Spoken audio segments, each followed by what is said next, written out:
I do want to engage in something that I feel pretty passionately about, and that is kind of directly combating a lot of the revisionist history BS that I see floating around in the ether right now. Of course, a lot of this directly coming from Ascona on AFR in the afternoons. We have a new Ascona T podcast, which we record on Tuesdays and Thursdays. It's like 20, 30 minutes, so kind of a quick jaunt. But we'll record right after the show today. So don't think that I'm just like saying this and not going to directly confront him with any of this, because we will. Because what you look to say, and I did not listen yesterday, but I kind of got this through the grapevine. But to say Ed Ogeron was a bad hire for LSU is simply asinine. And there's really just no other way to go about it. There can be coexisting truths. I know in this era of, hot takes and strong stances and partisan politics, we don't always like to engage with a lot of gray area, right? We don't like to engage with a lot of nuance. We don't like to engage with the reality of coexisting truths, right? It's like, no, it's this way, and this is the only way that it's ever been, and that makes complete sense to me, and it's much easier to understand this way. Well, there can be coexisting truths, and I believe this is a situation in which there are. The first truth is that he was the perfect hire at the time. You had a team that was 2-2, having lost to Wisconsin and Auburn. Coach fired midstream. Coach O comes in, goes 6-2 as the interim, ends up getting the job, climbs from, 9-4 to 10-3, then ultimately culminating in a 15-0 perfect season. A perfect season in which you set records, you won awards, you got the second Heisman winner you've ever had. It was, for all intents and purposes, perfect. Like arguably the greatest football season of all time. Okay, so there's one truth. In my opinion, a 15-0 season, a national championship, all those words, everything I just said, I don't know how you could sit there and say that that was not the perfect hire for the situation. Well, unless, I guess, you're like Moscona, and then you would have wanted Tom Herman. Huh. You think Tom Herman's going 15-0 and winning a natty? And before you say, oh, well, he lucked into Joe Brady. Okay, Joe Brady came over and gave a screen presentation to the LSU coaching staff, and O was so impressed that he decided to make that cat passing game coordinator the next day? You don't get any credit for that sort of decision? You don't get any credit for recruiting Joe Burrow. Like we've done this dance before, okay? Regardless of what you feel about the head coach and what has happened since, he is the architect of that team. He deserves the credit for it.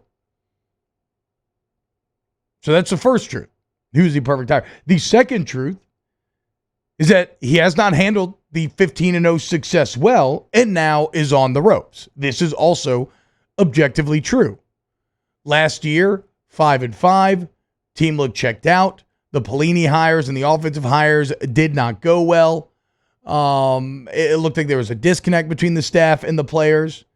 And, well, we said, okay, let's see. Is this the exception or is this the rule? Because, again, remember, before that 15-0 season, you even had a consistent climb up. 6-2, 9-4, 10-3, 15-0. It was like, okay, maybe this 5-5 is the exception, not the rule. After Saturday's game at UCLA, where a lot of these same issues cropped up, whether it be a lack of creativity in the offensive running game, whether it be a inexplicable commitment to man in situations that don't call for it defensively, whether it be getting dominated on the line of scrimmage once again. There are some shocking statistics coming out on like yards before contact and whatnot. LSU had 4 total yards on run plays. LSU had 4 total yards before contact. The entire game. They didn't average 4. The entire game, when a running back got the ball to when he got hit, they had 4 total yards before contact. It's kind of borderline unbelievable. TDP had -3. So, it doesn't matter who was playing running back. Nobody stood a chance. UCLA, for what it's worth, I think had like 122 or 124 before contact. So a stark difference. And so, yes, after Saturday, the question or not of whether or not 5-5 seems to be the exception rather than the rule, you're starting to say, okay, well, maybe it looks like who you are right now. And that's where you get to the coexisting truth. And they have not handled the success well, and now they are on the ropes. right? The Joe Brady hire, excellent hire. The Peets and Jones hires, while very young, just through one game, remain to be seen. Don't feel very good here on this Tuesday. So the story of Coach O, in my opinion right now, it's not the story like some will have you believe, and it's because they were very anti the hire at the time, so they feel validated now like they're finally right, even though, again, the Fiesta Bowl and then a 15-0 national championship season, I find that asinine. The story of Coach O is not an inherently flawed hire. It is the story of failing to handle the ultimate success once you achieved it. And let's be clear, I say on the ropes, we'll see where this season goes. But it's Larry Coker. That's what all the sconeheads in my Twitter are talking. But it's Larry Coker. I would say first off, like even if I'm not trying to convince you of anything, let's say he is Larry Coker. LSU is not Miami. LSU has won 3 national championships with 3 different coaches since the year 2000. No one else can say that. Like, the success and potential at LSU is built into the soil. It's built into the geography. It's built into the demography. The same cannot be said about Miami. It just can't. It's just it's a proven objective fact. So, like, even if O is Larry Coker, it doesn't matter because of the inherent power of being of LSU at Baton Rouge and being the main state flagship and all these other things. You're only ever one hire away from being a national contender again. The same cannot be said for Miami. But if we want to actually engage with this ridiculous Coker claim, look at the situations when the 2 coaches were hired and tell me how this comparison makes any sense at all. In the 3 years before Coker was hired at Miami, Butch Davis was the head coach. I think Larry Coker might have been quarterback's coach, offensive coordinator. Miami went 9-3, 9-4, and 11-1. They won a Gator Bowl. They won a Sugar Bowl. They won a Rose Bowl. And this is when those Sugar and Rose Bowls were much harder to get to. Butch Davis didn't get fired. Butch Davis left to go be the head coach of the Cleveland Browns. When Coker took over, Miami went from 11-1 to immediately the first year to 12-0. He took over a fully operating machine of success.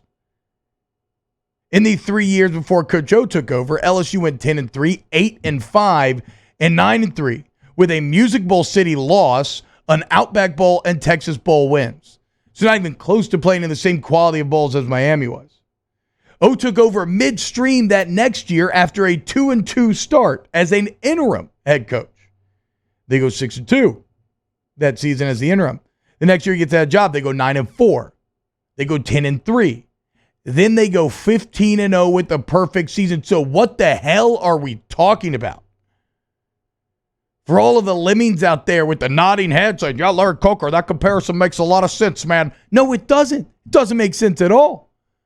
Coker took over a machine that was already ready to rock and roll from 11-1 and Rose Bowl champions to 12-0 and national champions. O took over a team that was 2-2, that hadn't played at anything resembling a New Year's Six Bowl in years, and that had just fired their coach mid-season. And then it wasn't immediately successful. There was a Troy loss. It was 9-4. Then it was 10-3 with a Fiesta Bowl win, climbing up the ladder, and then 15-0 with the Natty. And what has happened after is objectively bad. 5-5, unacceptable.